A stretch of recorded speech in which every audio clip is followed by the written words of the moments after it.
اعوذ باللہ من الشیطان الرجیم بسم اللہ الرحمن الرحیم السلام علیکم ورحمۃ اللہ وبرکاتہ۔ محترم سامعین، آج کی ویڈیو میں ہم بات کریں گے کہ روزے کی کتنی اقسام ہیں۔ آپ کے لیے یہ جاننا ضروری ہے کیونکہ آپ کو پتہ ہے کہ ماہ رمضان مبارک کا مہینہ صرف ایک ہی ہوتا ہے اور وہ اللہ تبارک و تعالیٰ نے 9 مہینہ مقرر کر دیا ہے، لیکن اس کے علاوہ کچھ اور بھی ایسے روزے ہیں کہ جن کو اگر ہم ادا کرتے ہیں یا رکھتے ہیں تو اللہ تبارک و تعالیٰ کے فضل و کرم سے ہمیں اس کا بے شمار اجر و ثواب ملتا ہے۔ تو آج کی مختصر ویڈیو میں ہم اسی بارے میں بات کرتے ہیں۔ محترم سامعین، روزے کی 6 اقسام ہیں۔ نمبر 1، فرض معین، یعنی وہ روزہ کہ جس کی ادائیگی کے لیے دن متعین ہے، جیسے کہ رمضان مبارک کے بڑے برکت والے روزے جو ہیں اللہ تبارک و تعالیٰ نے ان کے دن اور ان کے ایام کو مقرر کر دیا ہے۔ جب بھی رمضان مبارک کا مہینہ آئے گا تو اس میں جو روزے رکھے جاتی ہیں وہ فرض ہیں۔ اگر ہم فرض کام چھوڑتے ہیں تو تارک فرض جو ہے وہ گنہگار ہوتا ہے۔ نمبر 2، فرض غیر معین، یعنی وہ روزہ کہ جس کی ادائیگی کے لیے کوئی دن متعین نہ ہو۔ اس کی وضاحت ہم آپ کو مختصر یہاں پہ بتا دیتی ہیں، مزید آگے جب اس کے بارے میں ہم بات کریں گے۔ مطلب ایسا روزہ کہ جو آپ کبھی بھی کسی بھی دن رکھ سکتے ہیں۔ نمبر 3، واجب معین، یعنی جس کی ادائیگی کے لیے دن متعین ہو۔ اب یہ آپ کے اوپر واجب ہے، مطلب آپ نے کوئی کام کیا، آپ کی کوئی بات پوری ہوگی، آپ نے کوئی منت وغیرہ مانی ہے تو اس کے حوالے سے یہ بات چل رہی ہے۔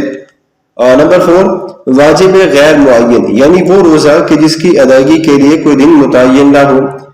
جیسے کہ اگر ہم بات کریں تو کفارے کے روزے اس میں آ جاتے ہیں، مسنون روزے اور مستحب روزے۔ مسنون روزے جو کہ نبی اکرم صلی اللہ علیہ وآلہ وسلم نے کبھی کبھی رکھے ہیں اور بتائے ہیں، اور مستحب روزے کہ آپ جب بھی آپ کا دل کرے آپ روزہ رکھ سکتے ہیں، تو یہ کام مستحب ہے۔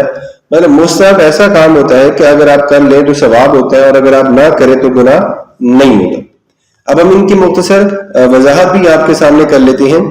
نمبر 1، فرض معین روزے، یعنی فرض معین روزے جن کی ادائیگی کا وقت معین ہو، اور وہ رمضان کے روزے ہیں کہ جن کی ادائیگی کے لیے اللہ تبارک و تعالیٰ نے ایک مہینہ مقرر کر دیا۔ رمضان کے روزے فرض ہیں اور یہ روزے جو ہے وہ ہجرت کے دوسرے سال مدینہ منورہ میں فرض ہوئے، البدایہ والنہایہ۔ اسی طرح یہ بھی کہا جاتا ہے کہ رمضان کے روزے کی نیت اگر رات سے بھی کر لے تب بھی صحیح ہے، اور اگر رات سے نیت نہیں کی، صبح ہو گئی اور دن نکل آیا تو بھی ٹھیک ہے۔ نیت کا مطلب یہ ہوتا ہے کہ انسان جو ہے وہ دل میں نیت کر لے۔ رمضان کے جو روزے ہیں اس کے فرض ہونے کے لیے کچھ شرائط ہوتی ہیں۔ نمبر 1، رمضان کا روزہ ہر اس شخص پر فرض ہوگا جس میں یہ 3 باتیں پائی جائیں۔ مسلم ہو، تو اس کا مطلب ہے کہ جو غیر مسلم ہے ان پر روزہ فرض نہیں، اگر وہ رکھتے ہیں یا ان کے کسی مذہب میں جو ہے وہ روزہ رکھا جاتا ہے تو اللہ تبارک و تعالیٰ ایسے روزے کو قبول ہی نہیں کرتا۔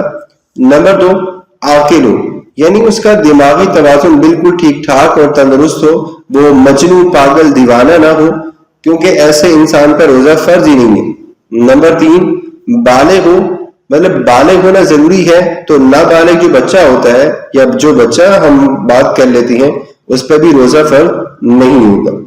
اس کی دوسری شرط ہے، دوسری اقسام، فرض غیر معین روزے۔ پہلے والے میں ہم نے بات کی کہ جن کے دن کا اللہ تبارک و تعالیٰ نے ہمیں جو ٹائم ہے وہ بتا دی ہے۔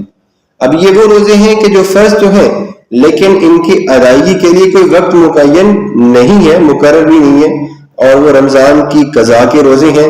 مثلا انسان جو ہے وہ رمضان مبارک کے مہینے میں روزے چھوڑ دے کسی بھی مجبوری یا عذر کی وجہ سے، اور وہ بعد میں قضا کر لے، تو اس قضا کے لیے اس کا کوئی دن مقرر نہیں ہے، جب بھی اس کو ٹائم ملے یا جب بھی اس کے لیے سہولت ہو وہ رمضان کے روزوں کی قضا کر لے۔ نمبر 3، واجب معین روزے، یعنی وہ روزے جو واجب تو ہیں لیکن ان کی ادائیگی کے لیے اوقات بھی مقرر ہیں۔ اس کی 2 صورتیں ہو سکتی ہیں۔ نمبر 1، کہ کسی نے نظر مانی کہ اگر میرا فلاں کام ہو گیا تو فلاں دن یا فلاں تاریخ یا فلاں مہینے کو میں روزے رکھوں گا، تو ان ایام میں اس بندے کو اگر اس کا کام ہو جاتا ہے تو پھر روزے رکھنا واجب و ضروری ہو جاتا ہے۔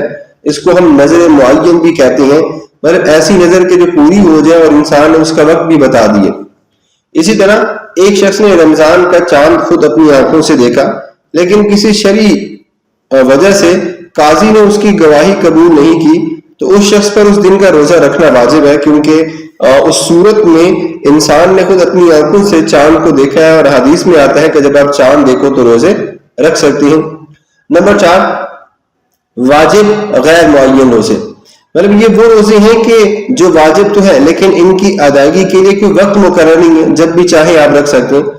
مثلا منت مانگی تھی آپ نے اور منت پوری ہوگی تو آپ یہ کہیں کہ اگر میرا کام ہو گیا تو میں کسی بھی دن روزے رکھوں گا، تو آپ کا کام پورا ہو گیا تو کام کے پورے ہونے کے بعد اس روزے کی ادائیگی واجب ہے، چونکہ آپ نے اس کے ساتھ کوئی کسی دن کی قید نہیں لگائی تھی، اس لیے جب چاہے انسان اس کو روزہ رکھ سکتا ہے۔ ٹھیک ہے۔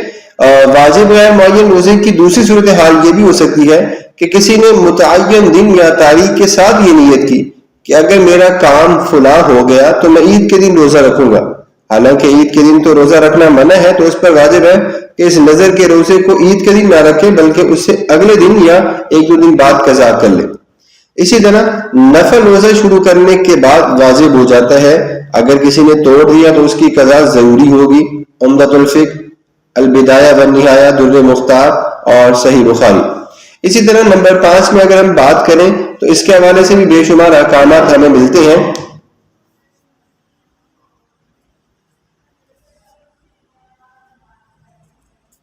مسنون روزے، مسنون روزے وہ ہیں کہ جس پر حضور اکرم صلی اللہ علیہ وآلہ وسلم نے پابندی فرمائی ہے، چنانچہ مسنون روزے جیسے یوم عاشورہ یعنی 10 محرم اور اس کے ساتھ 9ویں یا 11ویں یوم کا جو روزہ ہے وہ بھی رکھ سکتے ہیں، یہ مسنون ہے۔